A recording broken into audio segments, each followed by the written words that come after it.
ರಾಜಣ್ಣ ಅವರು ಹೇಳಿದ್ದಾರೆ ಈಗ ಮಂಪರು ಪರೀಕ್ಷೆ ವಿಚಾರಕ್ಕೆ ಸಂಬಂಧಪಟ್ಟಂಗೆ ತಾವು ಮಂಪರು ಪರೀಕ್ಷೆಗೆ ಬರಲಿ ಅಂತ ಅವರ ಆಹ್ವಾನ.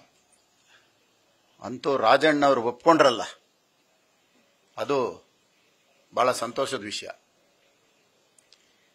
ಅವ್ರನ್ನ ಮಂಪರ್ ಪರೀಕ್ಷೆಗೆ ಹಾಕೋದು ಒಪ್ಕೊಂಡಿದ್ದಾರೆ, ನನ್ನನ್ನ ಮಂಪರ್ ಪರೀಕ್ಷೆಗೆ ಹಾಕಬೇಕು ಅಂತ ಕೇಳಿದ್ದಾರೆ. ಖಂಡಿತವಾಗ್ಲೂ ಅವ್ರು ಹೇಳಿರೋದು ಒಳ್ಳೇದೇನೆ. ಆದರೆ ರಾಜಣ್ಣ ಅವರು ನನಗೆ ಮಂಪರ್ ಪರೀಕ್ಷೆ ಹಾಕಂತ ಅವಶ್ಯಕತೆ ಏನೂ ಇಲ್ಲ. ರಾಜಣ್ಣ ಅವರು ನೇರವಾಗಿ ಒಂದು ವಾಹಿನಿ, ಎಲ್ಲ ಒಂದು ವಾಹಿನಿಗಳನ್ನು ಕರೆದು ಒಂದು ಕಡೆ ನನ್ನ ಜೊತೆಯಲ್ಲಿ ಕುಂತ್ಕೊಂಡ್ರೆ ಮಂಪರ್ ಪರೀಕ್ಷೆಗೆ ಹಾಕದೇನೆ ನಾನೆಲ್ಲ ಹೇಳೋಕ್ಕೂ ಸಿದ್ಧವಾಗಿದ್ದೀನಿ.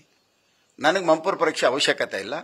ನಾನು ಯಾವ ರೀತಿ ಬಹಿರಂಗವಾಗಿ ನಾನು ಮಾತನಾಡ್ತೀನಿ ಅಂತ ಹೇಳ್ತೀನೋ, ರಾಜಣ್ಣ ಅವರು ನಂತರನೇ ಮಂಪರ್ ಪರೀಕ್ಷೆಗೆ ಹಾಕದೇನೆ 48 ಜನದ್ದು ಮಾಹಿತಿ ನಾನು ಕೊಡ್ತೀನಿ ಅಂತ ಹೇಳುವಾಗ ಅದು ಒಂದು ಸತ್ಯವಾಗಿರೋಂಥ ಮಾತಾಗತ್ತೆ. ನನಗೂ ಮಂಪರ್ ಪರೀಕ್ಷೆ ಬೇಡ, ಅವ್ರಿಗೂ ಮಂಪರ್ ಪರೀಕ್ಷೆ ಬೇಡ. ಇಬ್ರು ಒಟ್ಟಿಗೆನೆ ಏನೇನಿದೆ ಇಬ್ರು ಒಟ್ಟಿಗೆ ಹೇಳಕ್ ಸಿದ್ಧವಾಗಿದ್ದೀವಿ. ಅದಕ್ಕೆ ಒಂದು ವೇದಿಕೆ ಸಿದ್ಧ ಮಾಡ್ರೆ ನಾನು ಬರಕ್ ಸಿದ್ಧವಾಗಿದ್ದೀನಿ. ಖಂಡಿತವಾಗ್ಲೂ ವಿತೌಟ್ ಮಂಪರ್ ಪರೀಕ್ಷೆ ಇಲ್ದೇನೆ ಸತ್ಯ ಮಾತಾಡೋ ಅಂತ ಒಂದು ವೇದಿಕೆ ಸಿದ್ಧ ಮಾಡ್ಲಿ ನಾನು ರೆಡಿ ಇದ್ದೀನಿ. ಅವರು ಹೇಳಿ 48 ಜನದ್ದು ನಾನು ಹೇಳ್ತೀನಿ, ನಾನು ರೆಡಿ ಇದ್ದೀನಿ. ಯಾವಾಗ ಬೇಕಾದ್ರೂ ಕರಿಬೋದು ನಾನು.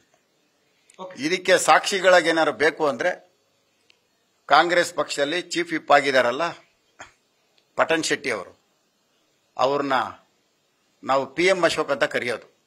ಅವರು ಮತ್ತೆ ಮಾಜಿ ಸ್ಪೀಕರ್ ಆಗಿದ್ದಂಥವ್ರು ರಮೇಶ್ ಕುಮಾರ್ ಅವರು, ಅವ್ರನ್ನು ಈ ಒಂದು ವೇದಿಕೆ ಕರೆದ್ರೆ ಇನ್ನೂ ಒಂದು ಸ್ವಲ್ಪ ಸತ್ಯ ಹೊರಗಡೆ ಬರೋದಕ್ಕೆ ಚೆನ್ನಾಗಿರುತ್ತೆ. ಬಹುಶಃ ಇತಿಹಾಸಕಾರರು ಅಂತ ಇರ್ತಾರೆ ಕೆಲವರು.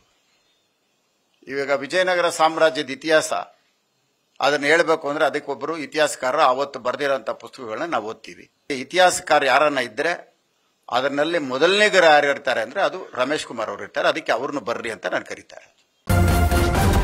ನ್ಯೂಸ್ ಫಸ್ಟ್ ನಿರ್ಭೀತಿಯಿಂದ ನಿಮ್ಮ ಪರವಾಗಿ.